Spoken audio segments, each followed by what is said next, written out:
विद्यार्थी मित्रों के विज्ञान ની અંદર ગઈકાલે આપણે રાસાયણિક સમીકરણને સંતુલિત કરવાના તબક્કાઓ 5 માર્કનો પ્રશ્ન જે કર્યો હતો બરાબર। આજે માં આપણે આગળ વધી રહ્યા છીએ કે રાસાયણિક પ્રક્રિયા એટલે શું, રાસાયણિક પ્રક્રિયાના પ્રકારો જણાવો। તો એ પ્રકારો આપણે અભ્યાસ કરી ગયા છીએ। એમાંનો એક પ્રકાર, પ્રત્યેક પ્રકારો છે 3 માર્ક્સ અથવા 2 માર્કના પ્રશ્ન તરીકે આપણને બોર્ડની પરીક્ષામાં પૂછાય છે। તો સંયોગીકરણ એટલે શું, ઉદાહરણ આપી સમજાવો। સંયોગીકરણની પ્રક્રિયા એટલે શું, સંયોગીકરણ એટલે શું, ઉદાહરણ આપી સમજાવો। જો હવે पहली અને સૌથી ઇમ્પોર્ટન્ટ વસ્તુ બરાબર કે જે રાસાયણિક પ્રક્રિયા દરમિયાન બે કે બેથી વધારે પદાર્થ જો બરાબર સંયોગીકરણ કે જે રાસાયણિક પ્રક્રિયા દરમિયાન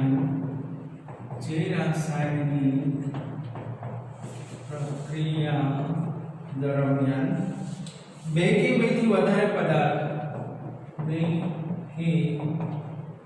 બેથી વધુ પદાર્થો બરાબર એકબીજા સાથે સંયોજાઈને એક જ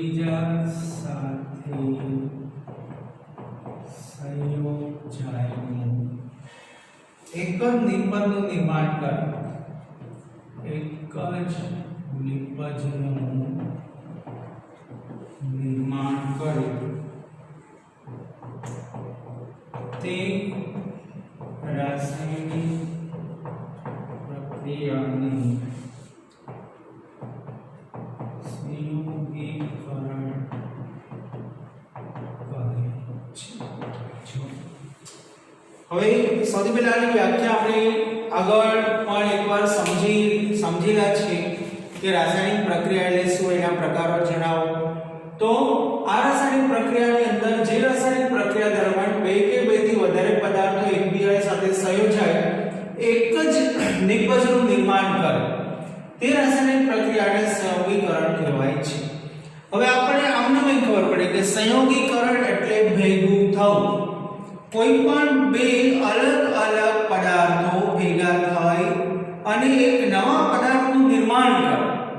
બે અલગ અલગ પદાર્થો સંયોજાઈને બે અલગ અલગ પ્રક્રિયાઓ સંયોજાઈને એક નવી નિપજનું નિર્માણ કરે તો આ પ્રક્રિયાને સંયોગીકરણની પ્રક્રિયા કહેવાય છે। હવે જે રાસાયણિક પ્રક્રિયા દરમિયાન બે કે બેથી વધારે પદાર્થો એકબીજા સાથે સંયોજાઈ એક જ નિપજનું નિર્માણ કરે તે રાસાયણિક પ્રક્રિયાને સંયોગીકરણની પ્રક્રિયા કહેવામાં આવે છે।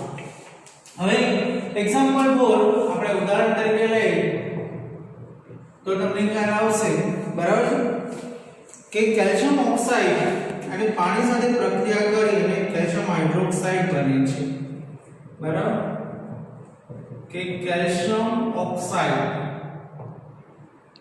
ઓક્સાઇડ ને આપણે CO કહીશું બરાબર અને પાણી વચ્ચેની રાસાયણિક પ્રક્રિયા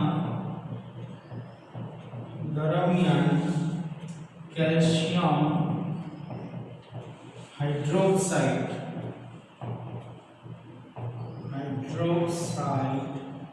બરાબર એટલે કે CaOH ટ્વાઇસ બરાબર બને છે અને આ પ્રક્રિયા દરમિયાન પુષ્કળ ઉષ્મા ઊર્જા છૂટી પડે છે અને આ પ્રક્રિયા છે ઉષ્માક્ષેપક છે, બરાબર। ઉદાહરણ સૂત્ર લઈએ, કેલ્શિયમ આ કાળી ચૂર્ણ છે અને આ પાણી છે, તેમની વચ્ચેની રાસાયણિક પ્રક્રિયા CaOH ટ્વાઇસ આ જલીય દ્રાવણ છે બને છે, બરાબર। તો જો હવે આપણે આ ઉદાહરણ સમજી લે કે કેલ્શિયમ ઓક્સાઇડ એટલે CaO એટલે કાળી ચૂનો અને પાણી એટલે H2O આમની વચ્ચેની રાસાયણિક પ્રક્રિયા દરમિયાન કેલ્શિયમ હાઇડ્રોક્સાઇડ CaOH ટ્વાઇસ બને છે, કેલ્શિયમ હાઇડ્રોક્સાઇડ બને છે અને આ પ્રક્રિયા દરમિયાન પુષ્કળ પ્રમાણમાં ઉષ્મા ઊર્જા છૂટી પડે છે, કારણ કે આ પ્રક્રિયા કેવી છે? ઉષ્માક્ષેપક પ્રક્રિયા છે. જો આપણે જોઈએ કે કેલ્શિયમ ઓક્સાઇડ આ કાળી ચૂનો છે, પાણી આ પાણી છે, તેમની વચ્ચેની રાસાયણિક પ્રક્રિયા દરમિયાન CaOH ટ્વાઇસ એટલે કેલ્શિયમ હાઇડ્રોક્સાઇડ બને છે, બરાબર? તો આ કાળી ચૂનો અલગ છે, પાણી અલગ છે અને બેની વચ્ચેની રાસાયણિક પ્રક્રિયા દરમિયાન કેલ્શિયમ હાઇડ્રોક્સાઇડ અને ફોડેલો ચૂનો કહે છે બને છે. તો આ બે ભેગું થઈને આ એક જ નિપજ બને. આ કારણસર આ ક્રિયાને શું કહેવાય? સંયોગીકરણની પ્રક્રિયા કહેવાય છે. બીજું આપણે ઉદાહરણ લઈએ તો તમને ખ્યાલ આવશે કે ધારો કે કોલસાને આપણે હવાની હાજરીમાં સળગાવવા, બરાબર છે? કોલસાને હવાની હાજરીમાં સળગાવતા, બરાબર છે, CO2 બને છે. અને એક્ઝામ્પલ પર આપણે લઈએ કોલસો તો આ સોલિડ છે, હવા એટલે O2 એક ગેસ છે, બરાબર? તો it gives CO2, બરાબર છે, ગેસ વત્તા ઉષ્મા, બરાબર? તો આપણે સારી રીતે ખ્યાલ છે કે કોલસાને હવાની હાજરીમાં સળગાવે તો હવામાંનો ઓક્સિજન એની સાથે જોડાઈ જાય. જો કોલસો અલગ છે, ઓક્સિજન અલગ છે, હવામાંનો ઓક્સિજન એની સાથે સંયોજાય અને કાર્બન ડાયોક્સાઇડ બને છે અને ઉષ્મા ઊર્જા છૂટી પડે છે. તો આ જે કાર્બન ડાયોક્સાઇડ બને છે અને ઉષ્મા ઊર્જા છૂટી પડે છે, આ ઉષ્મા ઊર્જાનો ઉપયોગ આપણે રસોઈ બનાવવા માટે કરવામાં આવતો હતો. પહેલાના સમયની અંદર જે સગડી ઉપર જે રસોઈ કરવામાં આવતી હતી એમાં કોલસાને સળગાવવામાં આવે, લાલચો જ્યારે ગરમ થાય ત્યારે એની પર આપણે જે કે રસોઈ બનાવવાની એવું સાધન મૂકતા, કારણ કે પ્રક્રિયા દરમિયાન ઉષ્મા ઊર્જા છૂટી પડે છે અને ધુમાડા સ્વરૂપે કાર્બન ડાયોક્સાઇડ આપણને મળે છે, બરાબર? સેમ ટુ સેમ આ પણ પ્રક્રિયા સંયોગીકરણની પ્રક્રિયા છે. ત્રીજા ઉદાહરણની અંદર, બરાબર છે, કે હાઇડ્રોજન અને ઓક્સિજનમાંથી પાણીનું નિર્માણ થવું. જો H2 અને O2 માંથી, બરાબર, H2O બને. આ પણ સંયોગીકરણની પ્રક્રિયા છે. જો આજે આપણને ખબર છે કે આ હાઇડ્રોજન છે અને આ ઓક્સિજન છે, હાઇડ્રોજન ગેસ છે, ઓક્સિજન ગેસ છે, તો 2H2O આ લિક્વિડ છે. જો હવે હાઇડ્રોજન અને ઓક્સિજન બંનેનું સંમેલન થઈ, બંને ભેગા થાય, બરાબર, અને આપણે સમીકરણને સંતુલિત કર્યું તો પાણી બને છે.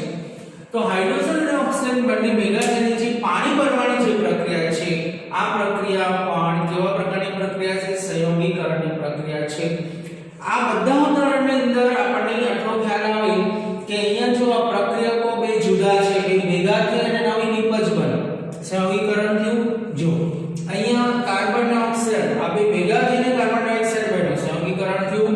કેલ્શિયમ ઓક્સાઇડ અને પાણી બે ભેગા થઈને કેલ્શિયમ હાઇડ્રોક્સાઇડ બન્યું, સંયોગીકરણ થયું. તો આમ બે કે બેથી વધારે પદાર્થો એકબીજાની સાથે સંયોજાય અને જે નવી નિપજનું નિર્માણ કરે, આ ક્રિયાને સંયોગીકરણની પ્રક્રિયા કહેવામાં આવે છે. આ સંયોગીકરણની ક્રિયા છે, બરાબર? ત્યાર પછી આપણે એક ઉષ્માક્ષેપક પ્રક્રિયા વિશે લઈએ છીએ. ઉષ્માક્ષેપક કે ઉષ્માક્ષેપક પ્રક્રિયા કોને કહેવાય? બરાબર.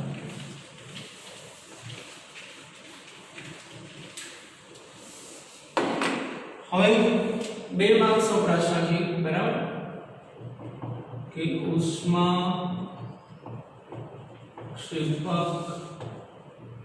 પ્રક્રિયા એટલે શું? ઉદાહરણ દ્વારા સમજાવો, બરાબર? તો ઉષ્માક્ષેપક પ્રક્રિયા એટલે શું? ઉદાહરણ દ્વારા સમજાવો, બરાબર?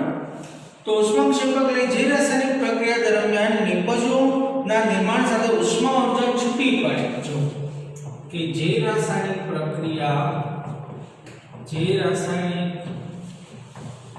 પ્રક્રિયા દરમિયાન નિપજોના નિર્માણ સાથે ઉષ્મા ઊર્જા છૂટી પડે તેને ઉષ્માક્ષેપક પ્રક્રિયા કહે છે।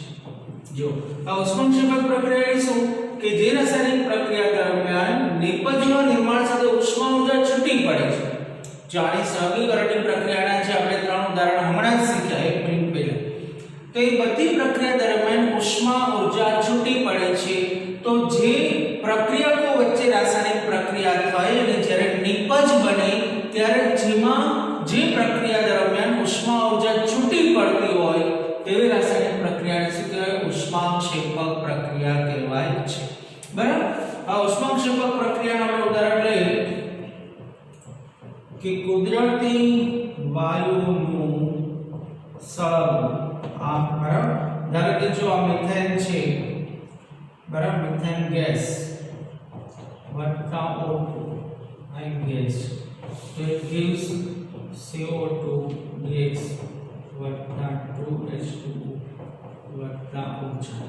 જો હવે મિથેન વાયુને ગોબર ગેસ જેને આપણે કહે છે સીવેજ ગેસ, કે મિથેન વાયુને હવાની હાજરીમાં સળગાવવામાં આવે ત્યારે આ પ્રક્રિયા દરમિયાન કાર્બન ડાયોક્સાઇડનું નિર્માણ થાય છે અને પાણી બને છે અને ઊર્જા છૂટી પડે છે। બરાબર?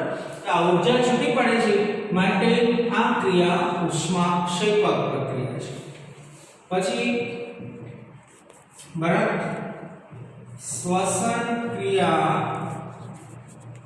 દરમિયાન બરાબર ગ્લુકોઝમાંથી ઊર્જા છૂટી પડે છે।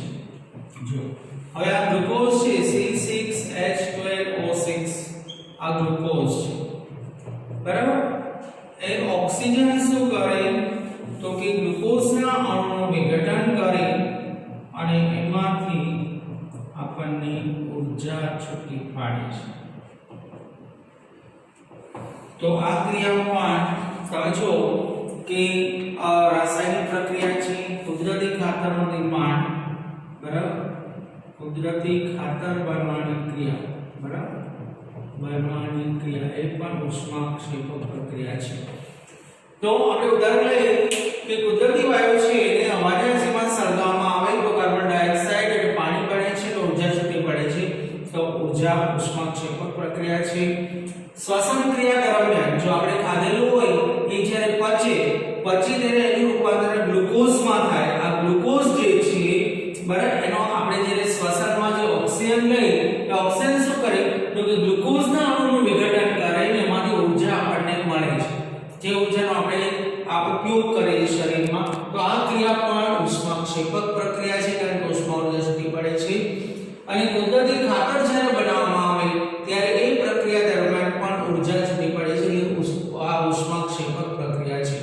તો જે રાસાયણિક પ્રક્રિયા દરમિયાન ઉષ્મા ઊર્જા છૂટી પડતી હોય તેવી રાસાયણિક પ્રક્રિયાને ઉષ્માક્ષેપક પ્રક્રિયા તરીકે ઓળખવામાં આવે છે।